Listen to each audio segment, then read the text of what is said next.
Hey YouTube! Today's video is on how to be confident. I get a lot of people asking me, Brittany, why are you so confident? How are you so walk around with such this air of confidence? And so I decided I'm going to make a video about it because it's actually really easy to walk around with an air of confidence about you. The first thing that you need to do is fake it. Yep, pretend to be confident, because everybody, even people who give off the most outgoing, confident energy, have insecurities. They have fears, they have flaws, they know that they have flaws, and there are things about themselves that they don't necessarily like. That's why we're always working to improve ourselves and make ourselves a better version of ourselves, right? So even if you meet somebody who's like, I have no insecurities, I'm totally confident, I believe in myself at all times, that is the process of faking it till you make it. You talk yourself into it. You talk yourself up. You don't go around telling people that you're pretending to be confident. You just walk into a room like you own the place. You walk, or not like you own the place, because that's bordering on arrogance, in my opinion personally. But you walk into the room like you expect your energy to shift things, right? Because it does. And you walk in, with their head held high, and that's a real thing. So the first thing is fake it. The next thing that you want to do in order to be confident is get really comfortable with your own insecurities and flaws, because we're all perfect human beings. But get very, very comfortable with your insecurities. So if you have, and you don't go around telling people your insecurities just because you're comfortable with them, because they're insecurities. So that's not saying to expose yourself. But if you know what your insecurities are, you know the things that bother you, then you can be self-aware enough to notice when you're responding to an insecurity versus something that really needs to be responded to. So for example, I used to be really insecure about my weight. I'm a very small person, and it's always been really, really difficult for me, well, dang near impossible for me to gain weight.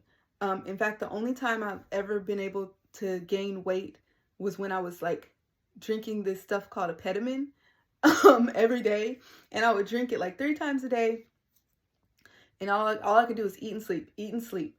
And yeah, so there were points in my life where that being an insecurity, it caused me, and mostly in high school, it was really an issue, because as an adult, I got comfortable with the insecurity of being skinny. But in high school, it was really difficult for me. So I found myself, when guys would want to talk to me, I have this insecurity that I'm not comfortable with. And so it caused me to react to them differently than I probably should have at the time. Well, I mean, maybe it kept me out of trouble because I was kind of like, standoffish, but it didn't give confidence.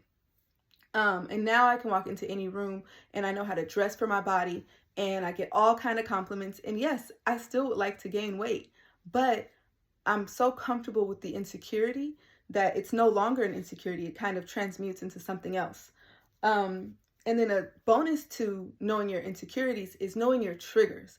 And those are two different things, because you can have an insecurity that's not also a trigger. You can have a trigger. You can't really have a trigger that's not rooted in an insecurity.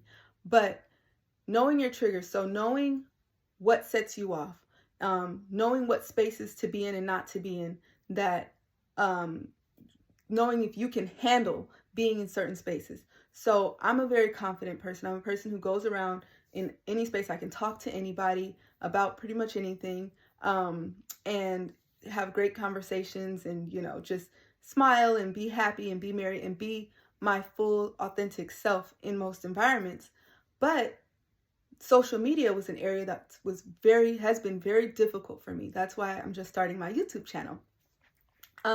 So knowing my triggers, I knew that the camera was something that I kind of tended to shut down in front of, especially if I was being recorded. So I didn't too much put myself in positions to be in front of a camera that's recording, so that I don't make myself feel less confident than I am until I was ready for that. And I slowly built myself up to it by recording myself in the car by myself, not showing anyone those videos, and doing little things along the way to build up that confidence. So if you know your triggers, you can work on them so that you can become more confident. And then let's see, the next thing that you want to do to be more confident is do things that, okay, I'm gonna actually switch the last two up. So first, look how you want to feel. Do things that make you look on the outside how you feel on the inside or how you want to feel. So for example, and this is a relatively new thing for me because I never really cared for makeup in any way. Like even now I don't have foundation or anything, but I noticed when I would get really depressed, it would really help me out a lot if I just did my eyebrows, because I have almost like I have very little eyebrows naturally, and put on a little mascara and put on some lipstick. So I noticed that when I would do those things, even on the days that I was just feeling my worst, it would boost my energy up and I would be back to being my normal self. So that's one way to be confident, is to just do the things, even if it's not something that you necessarily, because I know for a while for me, it was, and that's an insecurity. It was like, oh, if I put on makeup, I'm doing it for other people, because I didn't care about makeup. I think it's beautiful on other people, just like I feel about tattoos. Like tattoos are beautiful on other people, but not for me. And makeup, I liked it on myself, so it was a little bit different, but I had this thought that because of how society sees makeup, that if I wore makeup, then people would think that I'm performing for them. But I realized when I would go through these spells of losing my confidence and feeling really down and not feeling like myself, that wearing the makeup helped me to look on the outside how I feel on the inside, how I typically feel. And that raised me back up to being able to be my genuine, confident self. And then the last thing that I want to say that will help you be confident is to do the things that make you feel like yourself. And so it's a little bit of a difference from doing things that make you feel how you want to feel. Doing things that make you feel like yourself means those things that add to your natural vibrancy, that are like just authentically you. I can't really tell you what your thing is, but for me, it used to be going thrift shopping. I loved going to the thrift store and finding all these different little clothes, outfits, or not even outfits, just different random pieces, and kind of shifting them and repurposing them and turning them into these vibrant, fun outfits that probably were not considered fashionable or trendy. But I would get so many compliments just because it was just me. Like one of my favorite compliments, and I honestly, I don't even know if this was a compliment or not, but I took it as one and I hold it in my heart as one. This guy I was seeing told me, "You always dressed so," he said, well, how did he say it? "You always dress exactly like yourself." And I was like, thank you so much, because I really do. And another one for me is just getting dressed up for no reason. Like today, I had nowhere to go. I have on this sweater dress, I had on a black blazer, and some black patent leather boots. I didn't go anywhere. I got in my car getting ready to go to Hobby Lobby, but I realized I didn't have a list, so I came back to the house.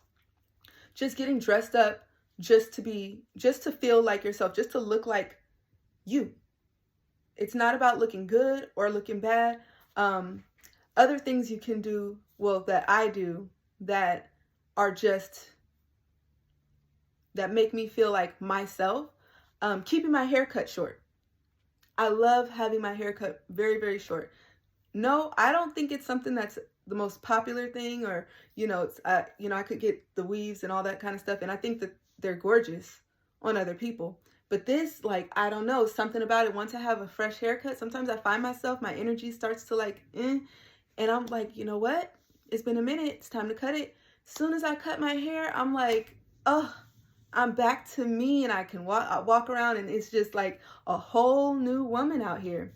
So I hope that these 4 tips for confidence, actually 4.5 tips for confidence. Let's go back over them.